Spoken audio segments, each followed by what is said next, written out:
Kaipgi 40 atrodyti kaip 20? Visų pirma, tai neįmanoma. O visų antra, kam? Mūsų kūno pokyčiai tai yra įrodymas, kad mes gyvenom. Kaip ir mūsų veidų pokyčiai, tai yra įrodymas, kad mes juokiamės, verkiam, turėjom visą spektrą emocijų šiam gyvenime, mylėjom, liūdėjom, mėgavomės saulę, džiaugiamės gyvenimu ir nebūtina atsikratyti visų amžiaus požymių, kad atrodyti gerai. However, šitam video pakalbėsim apie kai kuriuos mano pastebėjimus bei mano asmeninės klaidas, ką galbūt pakeičiau arba ko nedaryčiau arba ką daryčiau kitaip. Ir šitam video aš pasidalinsiu tais dalykais, kurie man atrodo galėtų padėti jums išsaugoti tą savo jaunystę ilgiau. Visiems, hi, aš esu Viktorija ir welcome back į mano kanalą, kur mes leidžiam laiką su talku. Pirmas dalykas tai yra stabilus svoris. Dideli svorio svyravimai plius minus 20-30 kg pirmyn atgal, šitos svorio supynės tiesiog nepadeda nei odai, nei kūnui atrodyti gerai. Ir oda tampa mažiau stangresnė, nes su amžiumi jinai sunkiau atsistato ir praranda elastingumą.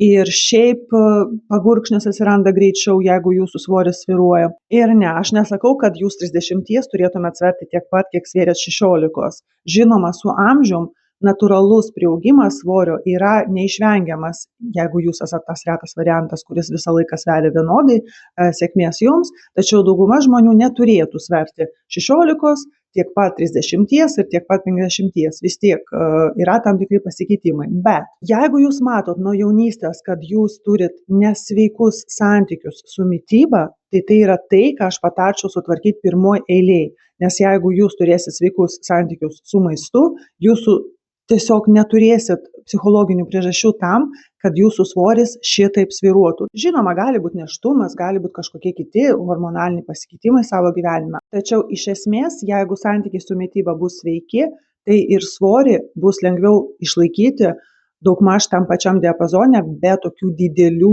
supynių, kurios padarys didelį įtaką jūsų odai, išvaizdai ir kūnui. Antras dalykas tai yra dantis. Lygus, gražus dantis, graži šypsena, tai yra tai, kas visą laiką jaunina jūsų veidą. Ir ne, aš neturiu omeny tai, kai tai yra visiškai dirbtinai atrodanti šypsena, tokios šypsenos dažniausiai tik sendina, bet jeigu mes kalbam apie gražiai atstatytą šypseną ir sakantį, tai yra be galo svarbu jūsų visai išvaizdai, pasitaiso ir žandikaulis, pasitaiso veido simetrija ir šiaip daug labai dalykų priklauso nuo dantų. Dauguma grožio srities specialistų visą laiką patarė, jeigu jūs turit pinigų ir kažką nori su savim pasidaryti, tai visų pirma, jie patarė padaryti dantis, išsilyginti, atstatyti, jeigu yra prarastų dantų ir tai tikrai daro didesnę įtaką ir jeigu jūs galvojat, ką čia su savim pasidaryti, ar patempimą, ar lūpas, bet tuo metu net turit kažkokių problemų su dantimis, tai visų pirma pasitaisykit savo dantis. Tai yra mano didžiulė bėda, tai yra mano klaida, tai yra tai, dėl ko gailiuosi labiausiai, kad jaunystėje nepasitačiau breketų, kai galima buvo tai padaryti žymiai pigiau per polikliniką ir galų gale uždėlsiau ir aš visą laiką galvojau, kad tai nėra kažkokia didelė problema, bent jau mano aplinkiniai visą laiką sakė, kad tavo dantis yra geri, viskas čia pas tave tvarkoj, tu tiesiog čia išsigalvoji, bet galų gale aš gyvenu ir man jau tuo arti 40 ir aš vis dar tuo nepatenkinta ir aš žinau, kad reikės tai kažkaip tvarkyti, nes aš turiu atsikišusius iltinius ir dėl jų atrodo, kad netgi neturiu dantų už jų, nors dantis ten yra ir susidaro tą vadinamą 60 smile, kai nesimato daugiau nei 6 dantis ir tai labai gadina veidą ir aš tai suprantu ir tai yra tai, ką aš pati noriu taisyti ir dėl to sakau, jeigu jūs ypač esat šiuo metu jaunesnė, jeigu jums 30 jūs galvojat, ką čia tokio pataisyti, tai jeigu neturit gražių lygių dantų, investuokit į tai, tai yra geriausia investicija, o jau paskui, jeigu sugalvosit, kad dar reikia kažkokių tai kitokių procedūrų, tai galėsit padaryti, bet dantims pirmenybė. Odos būklė. Ir aš dabar kalbu būtent apie tą pačią odos kokybę. Ne tai, ką galima pataisyti su botoksu ir fileriais, o būtent pati tavo oda. Ir žinoma, mes dabar nekalbam apie kažkokius ypatumus, kaip aknė arba kitos odos problemos. Ir aš žinau, kad žmonių yra daug, kurie tikrai kenčia dėl kažkokių tokių rimtų problemų, kuriom irgi aš labai užjaučiu. Tikrai žinau, kad žmonės kartais pakloja labai daug ir pinigų, ir nervų, ir laiko ir vis tiek nesugeba sutvarkyti savo tam tikrų problemų. Mes dabar kalbam ne apie tai, o apie grinai normalios, daugmaž sveikos odos būklę, kaip ją ilgiau išlaikyti gražesnę ir sveikesnę. Žinoma, yra bazė, tai yra sveika subalansuota mityba, tai yra pakankamai vandens, kad stay hydrated. Žodžiu, sveika gyvensena, geras miegas, bet žinoma, jeigu jūs turi žalingų įpročių, pavyzdžiui, rūkymas, būtinai atsikratykit šito įpročio kuo anksčiau, netempkit ir nedelskit, kai jums bus jau 30 ir 40 ir oda jau tikrai sunkiau atsistatys ir jau nebus tokios geros regeneracijos. Ir jeigu turit, sakau, ypač tokį žalingą įprotį kaip rūkymas, tai tikrai pasistengkit jo atsikratyti kuo greičiau, jūs busit paskui ateityje savo patys labai dėkingi ir jūsų oda bus jums labai dėkinga, nes man atrodo nėra nieko, kas tai blogai įtakotų odos kokybę kaip rūkymas. Ir dar vienas dalykas tai yra SPF, your BFF. Man labai patinka šitas pasakymas. Aš visą laiką sakau, būtinai naudokit apsaugą nuo saulės, ypač veido odai, nes fotosenėjimas yra jis labai gadina odą. Dėl saulės ant veido odos neretai atsiranda pigmentacija, kuri aišku sendina visą įvaizdį ir atsiranda papildomų raukšlių, kur galima tai išvengti. Žinoma, reikia žmonėms degintis, kad gauti tą vitaminą D, tačiau naudoti kepurytę nuo saulės arba skrybėlę ir papildomai tepti apsaugą nuo saulės veidą tikrai nepakenks, nes oda ir odos būklė tiesiog išliks ilgiau stangresnė, su mažiau pigmentinių dėmelių. Kepurės nuo saulės padės jums nesiraukti ir apsisaugoti nuo raukšlių aplink akis ir ant kaktos. Laikysena ir eisena. Turiu tokį pastebėjimą, kad moteris labai dažnai nenori treniruoti nugaros.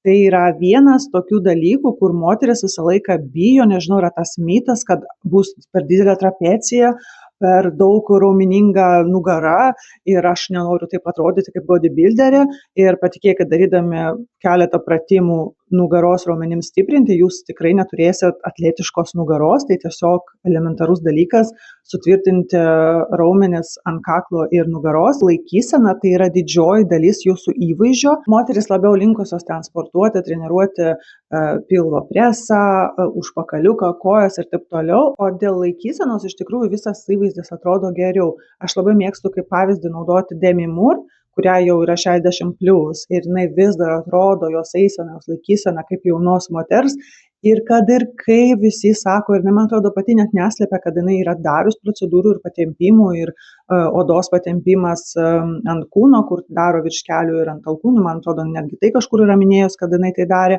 bet tos laikysenos ir tos eisenos tu nepasieksi jokiom procedūrom. Tai yra vien tik tai sportiškas, aktyvus gyvenimo būdas, kas gali tave priversti taip, žodžiu, laikytis ir taip judėti. Nuo geros laikysenos iš karto ir eisena atrodo geriau, ir kaklas atrodo geriau, ir bendras žmogaus įvaizdis iš karto atrodo labiau jaunatviškas, tu neatrodai kaip susikūprinus bobulytė, o atrodai kaip jauna, laisvai judanti moteris. Stiprinti nugaros raumenis yra svarbu visiems, ir vyrams, ir moteriams, bet būtent moteris dažniausiai šitą dalyką, taip sakant, pastato į paskutinę vietą, o nuo laikysenos iš tikrųjų dar atrodo ir krūtinė. Kuo laikysena geresnė, tuo lėčiau gravitacija veikia jūsų krūtinę.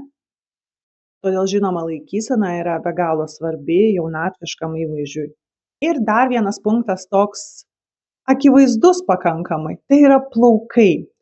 Ir aš dabar nekalbu netgi apie žilumą ir apie kažkokį tai ilgį plaukų, kuris turėtų būti universalus visiems. Tiesiog yra labai svarbu parinkti tą plaukų spalvą ir plaukų stilių, šukuoseną, kuri tinka būtent tau ir kuo ilgiau laikytis tos pačios šukuosenos. Aišku, jeigu norisi eksperimentuoti, galima eksperimentuoti, viskas su to gerai. Žinot, kai būna tokia moteris, kurią tu pažįsti labai daug metų ir atrodo galvoja, Jėzau, pažįstu ją jau kokius 20 metų, o jinai atrodo taip pat.